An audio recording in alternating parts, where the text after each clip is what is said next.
রবীন্দ্র জয়ন্তী উপলক্ষে পূর্ণিমা ঠাকুরের লেখা ঠাকুরবাড়ির রান্নার বই থেকে একদম নতুন ধরনের একটা রান্না আপনাদের জন্য, মুরগির রসোল্লা। পুরো রান্নাটা দেখতে থাকুন, আশা করি আপনাদের ভীষণ ভালো লাগবে। তো তার জন্য প্রথমেই নিয়েছি 1 কেজি চিকেন। তো মাংসটাকে ভালো করে পরিষ্কার করে ধুয়ে নিয়েছি। এবারে বাটা মশলা, আদা নিয়েছি আর নিলাম রসুন আর শুকনো লঙ্কা। শুকনো লঙ্কাটা আপনার টেস্ট অনুযায়ী আপনি যেমন ঝাল খান পেস্ট বানিয়ে নেব। আর এখানে পেঁয়াজ নিয়েছি 5-6টার মতো, সেটাকে কুচিয়ে নেব। এবার একটা বড় কড়ার মধ্যে মাংস দিয়ে দিয়েছি, তার মধ্যে কেটে রাখা আলুগুলোও দিয়ে দিলাম। তো এর মধ্যেই আমি ম্যারিনেট করব, সেই জন্য পেঁয়াজ কুচি দিয়ে দিলাম। তার মধ্যে এবারে যে আদা রসুন আর শুকনো লঙ্কার পেস্ট বানিয়েছিলাম সেটাও দিলাম। নুন দিয়েছি পরিমাণ মতো, আর দেব এখানে টক দই। টক দই 4 চামচের মতো দিয়ে দিলাম 1 কেজি মাংসের জন্য। তেজপাতা দিতে হবে 4-5টা, আর দিতে হবে ঘি। আমি 2 চামচ ঘিকে গরম করে রেখেছি, তো পরিমাণ একটু বেড়ে গেছে, 4 চামচের মতো হয়েছে।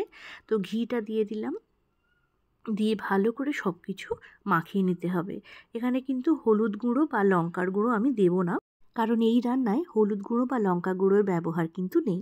গ্যাসে কড়াটা বসিয়ে দিয়েছি, এবার ঢাকা দিয়ে দিয়ে শুধু মাংসটাকে কষে নিতে হবে।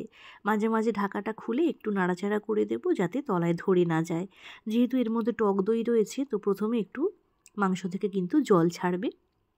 তো হাই ফ্লেমে 2-3 মিনিট একটু কষিয়ে নিয়ে তারপর ফ্লেমটাকে মিডিয়ামে রেখে 20 থেকে 25 মিনিট এটাকে কষিয়ে নিতে হবে।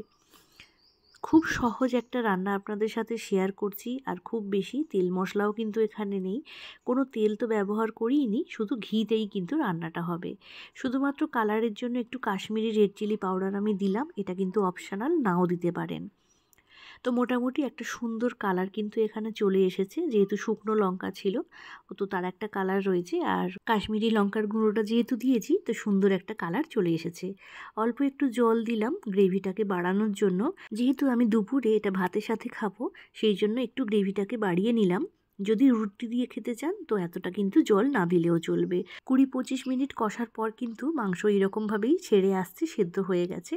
আলুটাও কেটে দেখিয়ে দিলাম, আলুও কিন্তু সেদ্ধ হয়ে গেছে। এবার শুধু একটু ফুটিয়ে নেব, আর কিছু বিশেষ মশলা তো এখানে দেওয়ার নেই। আর গ্রেভিটা দেখুন কত সুন্দর ঘনও হয়েছে, আর কালারটাও ভীষণ সুন্দর এসেছে। তো কেমন লাগলো এই রেসিপি আমাকে অবশ্যই জানাবেন। আমি তো ভাতের সাথে খেয়েছি, আর আপনারা কিভাবে এটা খেলেন আমাকে কিন্তু জানাবেন। আজ এই পর্যন্ত, ফিরে আসবো আবার কোনো রেসিপি নিয়ে। সবাই ভালো থাকুন, সুস্থ থাকুন, ভালো খান আর ভালো খাওয়ান।